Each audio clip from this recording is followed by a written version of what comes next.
Hey guys! Oh my god. Hey guys. Hey. Hello. Welcome.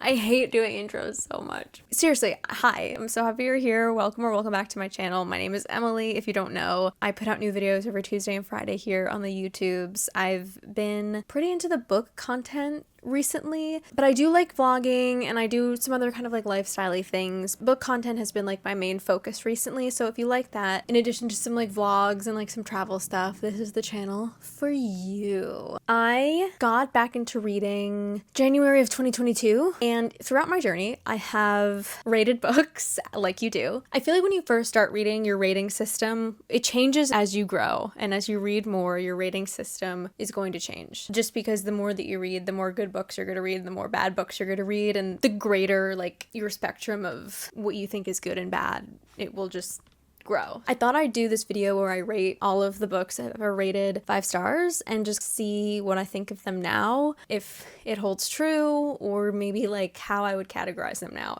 if at all different. I think we should get right into it, but I do want to say I was watching one of Destiny Sidwell, I think her name is, one of her videos earlier, and she was saying how she doesn't rate nonfiction books. I think she's specifically talking about like memoirs and biographies, because it's like, how can you like rate someone talking about their life? I'm still gonna rate them, but I feel like my rating of memoirs specifically is a little bit more generous than the average book. I just kind of wanted to say that. I feel like other nonfiction books, like self-help books and more informational books that are less personal, I don't feel that way about. When people are writing about their lives, it is kind of like, really? Like, I'm gonna rate this? Anyway, okay, I'm gonna record this so I don't forget. This intro has just been so chaotic, I feel like, and I feel like I'm gonna cut something together and it's gonna be fine, and you're gonna be like, what do you mean it's chaotic? And I'm just gonna be like, well, if only you knew. Yeah, let's see where we're at. Opinions are like belly buttons. Everybody has one. So if you read a book and you had not the same experience reading it, I encourage you to comment your thoughts below. If they differ from me, that's fine. We can be civil. So the tiers here, I have 6-star read, which was like, this changed my whole personality. I'm obsessed with it. It's like, when I read this book, I transcended time and space. I think about this book at least once a week, maybe every day.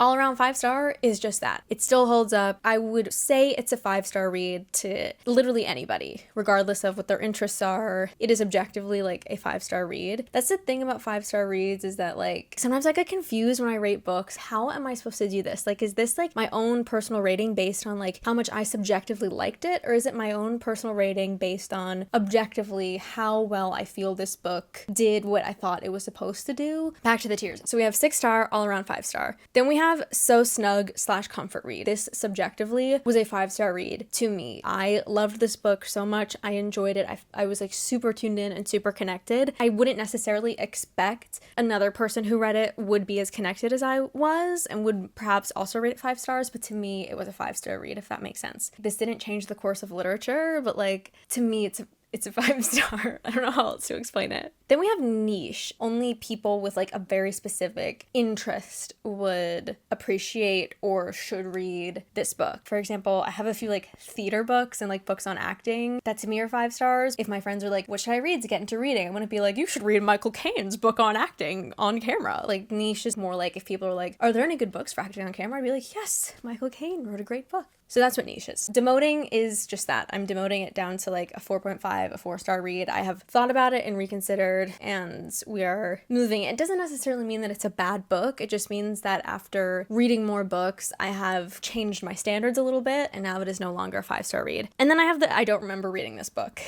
Not the most interesting tier, but as I was going through these, I was like, don't remember that. Okay, let's just get started. I feel like I've been blabbering and like making no sense for a very long time now. So the first book here I have is Little Women. I read the first version of Little Women when I was like in 2nd grade. It wasn't like the actual like Louisa May Alcott version of Little Women. It was like a watered down version for like a 7-year-old or however old you are in 2nd grade to read. My mom is an English teacher. Little Women is like her thing. So I like grew up on Little Women, and I read every year I got older, I read like a more advanced version of Little Women. I've seen all the movies. I know the Broadway show. I love Little Women. It's a classic all around. 5-star. If you want to just kind of like dip your toes into classic literature, I feel like Little Women is like a good place to start. Okay, going right into it. A Court of Mist and Fury, which is the second Court of Thorns and Roses book. I'm kind of in between all around 5-star and So Snug / comfort read. I feel like the So Snug tier is a little bit more like I was emotionally connected to it. And I feel like that is why I gave this one 5 stars. all around, I mean, maybe it is an all around 5-star. This one's hard. I'm going to say all around 5-star, right? Why I think this book, now that I'm remembering what happens in it, is a 5-star read all around is because I think it has equal parts politics and romance. I love that. You get a little bit of everything and it's written so well. I'm going to say all around 5-star. The Silent Patient. The Silent Patient is the first book I read in a day. I'm going to say this is an all-around 5-star read, honestly. Like, I think it has great character work. I think it's written really well. I think it moves well, and all around 5-star. The next one is Ta-Nehisi Coates' Between the World and Me. This is a book that I think every white person in America should read. It is nonfiction, and it's basically about this black man's experience being a black man in this country. Yeah, I would give it all around 5 stars. The way he writes is not pretentious at all. I think a lot of times when people write books about like race theory or gender theory, anything like sociology based, a lot of times it can actually be quite pretentious and inaccessible to like a wider audience, which oftentimes goes against what it's writing about. Like, I think a lot of books that are like about some sort of like societal theory often are talking about systems of power and like how they function. I just think it's ironic how so many of these like texts in like academia are just so dense and like hard to understand, and it's like you actually need to go to college and have a college professor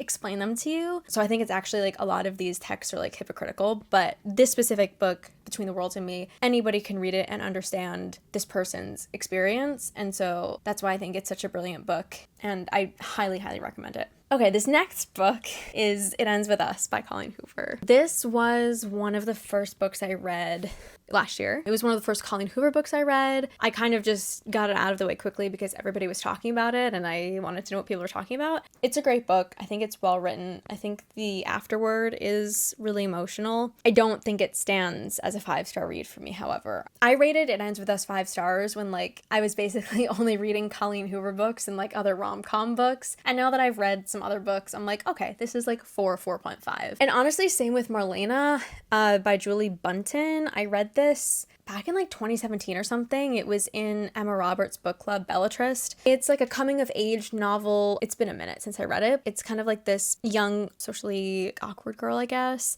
that meets this other girl who's more, she's like the cool girl. She's like the life of the party. And they're in high school. She finds out that this girl has like a lot of issues, basically. I think I'd give it a solid 4.5. Like, it was a good book and I'd recommend it. It's not a total 5-star read for me. The Seven Husbands of Evelyn Hugo. This I'm going to give So Snug / Comfort Read 5 stars. I think it's a brilliant book.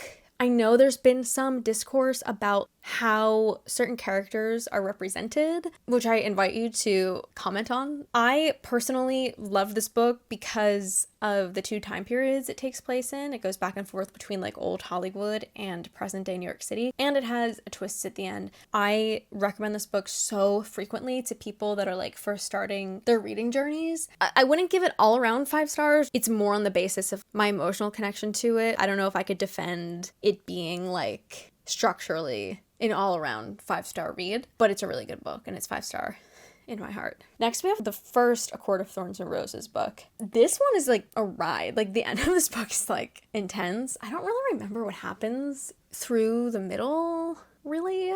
I would say I'd give this one So Snug / Comfort Read. The politics in the first ACOTAR book, it's just kind of being established. Like, we're establishing the world. You don't feel like it's like a world building first book. In terms of all around 5-star read, I think that usually like the second book in a series is more like an all-around 5-star read, just because you're able to kind of dig more into the complexities of the politics and the world because you've established it already. So I would say that the first one is more of a comfort read, 5-star. Okay, the next book is Essentialism. This I'm giving an all-around 5-star. It's like a self-help book, and my boyfriend Jean-Luc actually recommended it to me. We just live in a world where we try to do so many things all the time, and like we're so distracted, and we have all this information like just consistently being thrown at us. And this book basically is just like in terms of work, life, family, everything, day to day, just how to live a life doing only what is essential and kind of like eliminating all the other bullshit.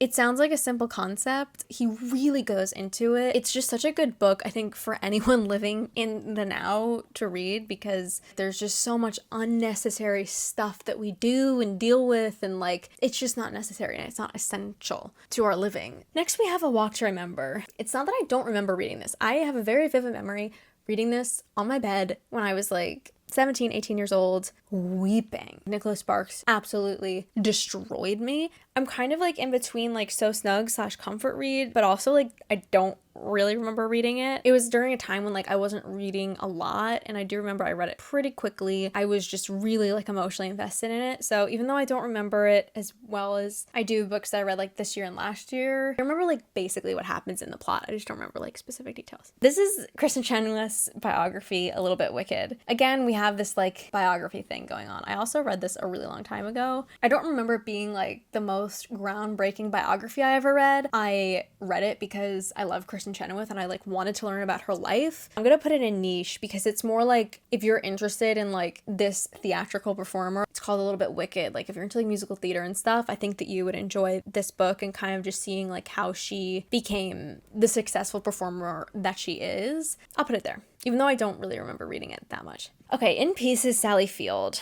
I'm also going to put this in niche. I feel like kind of for the same reason. There was really just a lot about show business. I feel like I like identify with her like on a spiritual level. I think she's a Scorpio Aries moon and I'm an Aries Scorpio moon. So just as an actor, I was curious to learn a little bit more about her. But having said that, I do think it's a little bit more niche, more geared towards people that are maybe in the entertainment industry and show business in some way. We'll leave that in niche. I feel like most memoirs are niche, right? Next is All Your Perfects. As much as I love this book, it's not a 5-star. It's probably 4.5. This book is actually like a really underrated Colleen Hoover book. I love this book so much. It's one of my favorites of hers. It's not quite 5 stars. Okay, next is What's the Story by Anne Bogart, which is a book on theater that I read in college in my directing class about like how to make theater. I don't remember reading it.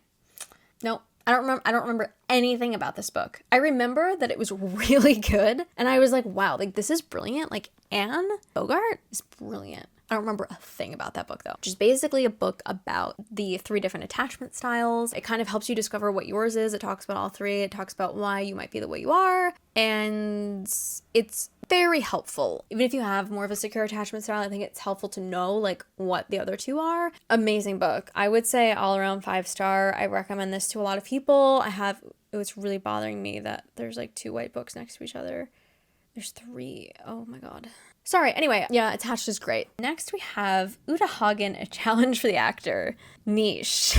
This is a book I read when I was in acting school. I just loved it. It was helpful. There's stuff in it that I'm just like, this is like really like ODing it, but it's all good stuff to think about. And I come back to it every now and again because it's one of the few books I have that I have notated.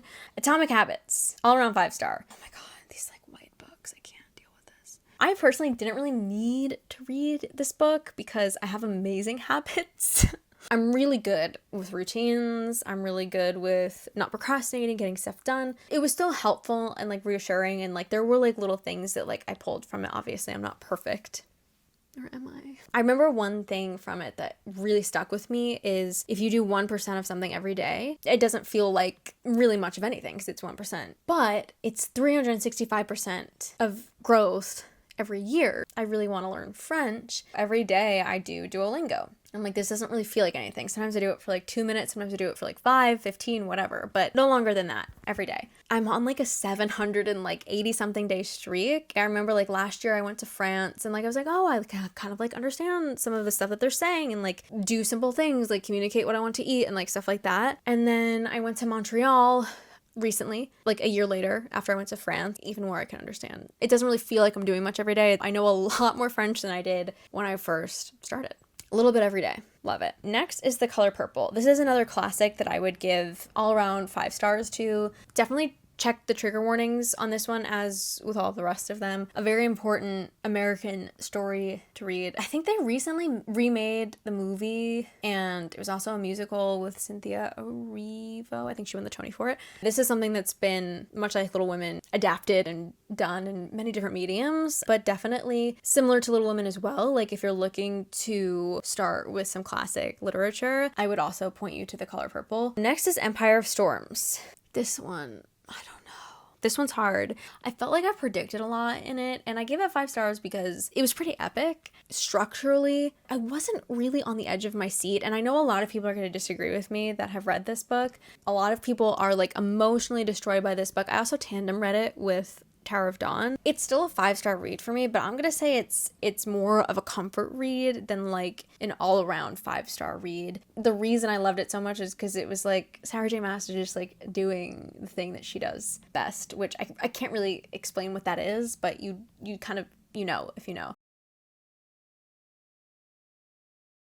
She doesn't really like kill main characters off. The stakes are lower for me because of that. After a while of reading her, like the stakes just keep getting lower because I feel like I know none of them are going to die. Maybe I'll be proven wrong. Obviously, Kingdom of Ash I haven't read yet, and based on where the last 2 books have left us, who knows what's gonna happen. But I just have a feeling that no one's gonna die. Next is The Woman in the Window. I had 0 expectations for this book, and I read it so quickly. I loved it. The movie was so bad. The way it did the unreliable narrator trope, it was an amazing character study, and it was an amazing thriller, and I thought it was just very well written. I hesitate to highly recommend it because I read it with no expectations. I really enjoyed it, and I also just love stories about unhinged women and like, are they really unhinged? Like, what's going on, you know? So that was like my personal type of book as well, but I also think it is just kind of like an all-around 5-star read in my opinion. Okay, next we have Performance Studies, A Reader. This is niche. I majored in theater and I minored in acting and performance studies. They're very different. Performance studies is like studying performance in life. So like performance, it could be like performance of gender, performance of race, performance of sexuality, performance of politics, performance of certain jobs, performance of certain roles in the family, performance of different cultures and like rituals different cultures do, like stuff like that. So it wasn't rooted in acting, but it really informed my acting training, if that makes sense. So Performance Studies, this book by Richard Schechner, I think. God, the amount of times my teacher said his last name, I should know. This was kind of like our main book that we worked from. Really interesting, great book. The stuff that I learned in my classes for that concentration, like I still think about like when I'm acting in ways that like I wasn't expecting to. So cool book. Next, we have The Bodyguard by Catherine Center. This is comfort read 5-star for sure, like 100%, like the definition of a comfort 5-star read. This book is like not groundbreaking at all. It was a comfort read. The plot twist or whatever, it wasn't completely viable. I personally was 100% with Catherine Center throughout the entire thing. It is still a 5-star read to me, but I wouldn't consider it like an all-around 5-star read. I would consider it like a personal, very snug comfort read. Next is Madeline Kahn's biography. I'm just gonna go ahead and put that right into niche. I love Madeline Kahn. She's my favorite comedian. If you don't know, she played Mrs. White in Clue, but she was also in so many other things like Mel Brooks movies, Young Frankenstein. She was on Broadway frequently. She was an amazing singer. Like when she was 19, she was singing with Leonard Bernstein. Like she was singing opera. She wasn't even famous yet. Like she was just so talented, and she unfortunately passed away pretty young from ovarian cancer in like 1998, I think. She was 57. She was also like a brilliant dramatic actress too, and I just really, really love her body of work, and I wanted to just learn more about her as a person. So this is more kind of feeding into my like wanting to know more about like my favorite actors, my favorite performers. So like Paper Moon, oh my god. Okay, Get Happy, also niche, Judy Garland biography. Judy Garland is the queen of everything. My Judy by Gerald Frank biography is like a very, I've talked about it a few times on this channel, it's like a very large biography about Judy Garland's life, like detailing so much. This is a little shorter, so I don't know if you're interested in her. If you don't know who she is, which I don't know why you wouldn't know, she played Dorothy in The Wizard of Oz. She also did a lot of other things similar to Madeline Kahn. Like I would love it if you would just watch some Judy Garland movies. Next, we have The Psychology of Money. I would say all around 5-star read. There are so many things that we're not taught about money. It was like a collection of essays. I listened to the audiobook and I wish I had read it. I might read it again physically. I feel like I'll digest it a little bit more. Very interesting to me as like a business owner and someone that I'm pretty frugal, and I'm pretty obsessed with like tracking my spending and like having my spreadsheets and stuff. So to me, it was interesting. American Dirt is an all-around 5-star read. This is a harrowing journey of this woman and her son trying to get to America as they're escaping the cartel. Her whole family was killed, and it's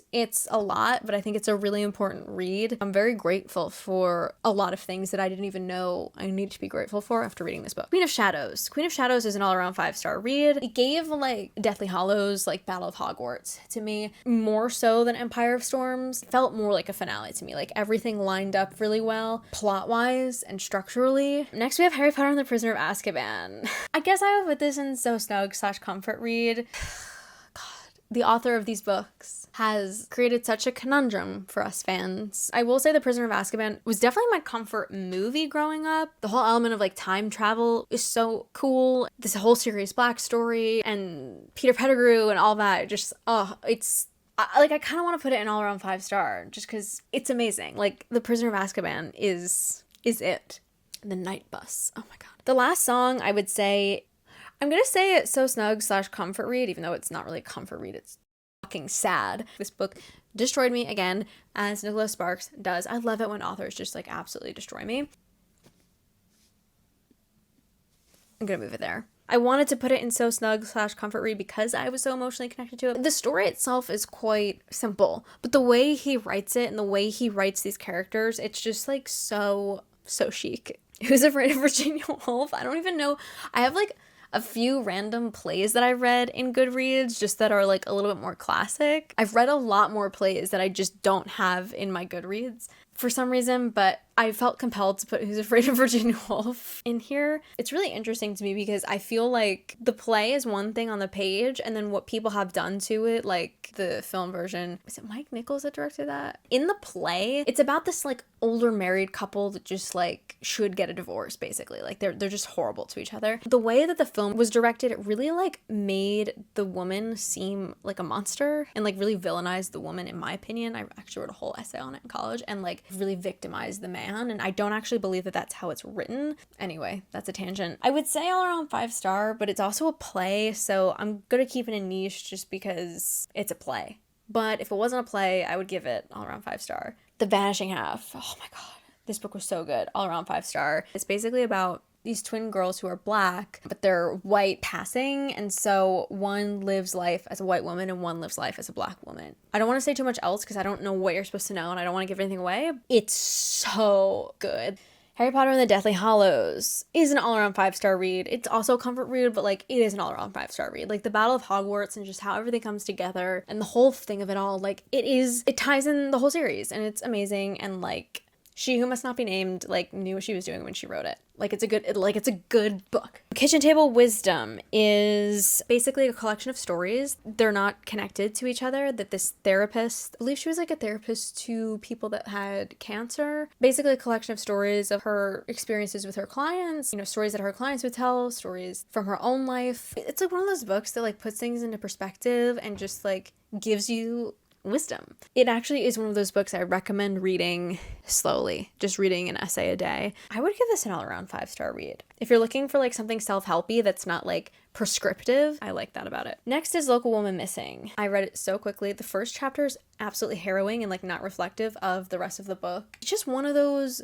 juicy mysteries that like I was just so invested in every second that I was reading it. I think that there are some moments in it where it's like, oh, that's an interesting choice, I guess. The end's like a little far-fetched, but also like word. You know what I mean? It's definitely not a comfort read, but I would say it's like a personal 5-star read. Like I wouldn't give it all around 5 stars, but it's still 5-star to me. Next we have Emily Ratajkowski, My Body. This one's hard to rate because it's not really niche. You know, I'll just put it in a niche. It's such an honest portrayal of like what her experience as a woman in the entertainment industry has been like, her own faults and all of that as well, in addition to like how being so sexualized at a young age like affected her. I'm just gonna keep it a niche. Reminders of Him, I would say, is absolutely an all-around 5-star read. It's an amazing character study. It's my favorite Colleen Hoover book. I loved it. I ugly cried. It needs to be a movie right now. Love it. A Streetcar Named Desire, also niche, also a great play, great American play. I don't know why we need to keep putting it on today, to be honest, but it is fun as an actor to do. Court of Wings and Ruin, I would also give an all-around 5-star. This is a very political book. It's about like the war. I prefer the third book to the second book of the ACOTAR series. A lot of people are like, the third book's too political, but I don't think it is. I was so much more interested in the third book and like what was going on in that book than the second book. Things We Do in the Dark, I would say comfort read. It was so good. I don't know. I wouldn't give it like all around 5-star, but like I was absolutely glued to the page. I lent it to my friend who exclusively compulsively reads nonfiction, and he was like, I read that so quickly, I was so invested in it. Glad My Mom Died by Jeanette McCurdy. Biography, we're gonna put it in niche, but like this was an amazing biography. She's such a good writer. What a revealing book about young stardom and like how awful it is. Really, really important read, and I'm like so proud of her, even though I don't know her. Next we have Feminist Theory, a reader. I'm just gonna put that in niche. I was also a women's and gender studies minor in college, and that was a book that I studied. It might be a little outdated now. Good place to start, your feminist theory. Next is Mame. I would say this was more of a comfort 5-star for me. Like, I felt so connected to her. It's a beautiful, like, coming of age story. All the Dangerous Things, I would say same thing. Like, it was a great thriller, great twists, great turns. Not an all-around 5-star. I personally, like, loved the ending. I don't think it was as good of a book in terms of, like, structure as The Woman in the Window and, like, plot in terms of, like, the unreliable narrator trope, but I love that trope anyway, so I still gave it 5 stars, but it's more of a personal 5-star read. Next is Night's Edge. I would give this probably an all-around 5-star read. It really is so unique. I've really never read a book quite like this before. It's about this girl whose mom is a vampire and she like feeds off of her, but in the book it's not called vampires, they're called Sarahs because they have this disease kind of like bringing in like some like COVID of it all. They like quarantine these vampires, but like what are they doing to them? Vampire rights. So it's like this woman is like hiding and like keeping her daughter from society so that she can like feed off of her, and it's just such an interesting concept and story. And there is a second one coming out, and then of course we have our dear Nesta Archeron, who I basically created this tier for. This is the only 6-star read I have read. I think about Nesta every day. When I go on a run, I think about me playing her. I think about what it would look like. I think about myself in the mask. I think about what happens at the end of the book a lot. I think about where she starts, where she ends up, the journey. It's amazing. It is the best book I've ever written, I've ever read. And Nesta Archeron, you will always be famous. Thank you guys so much for watching. Let me know what you think of these books. If you share opinions, if you disagree with me, if you have any other 5-star reads you think I should check out. This is a very like random conglomeration of books, but it is very true to like who I am and what I've read and like what my interests are. So I hope that you can appreciate that, and I hope you can see me for what I am. Thank you again for watching, and I'll see you in the next one.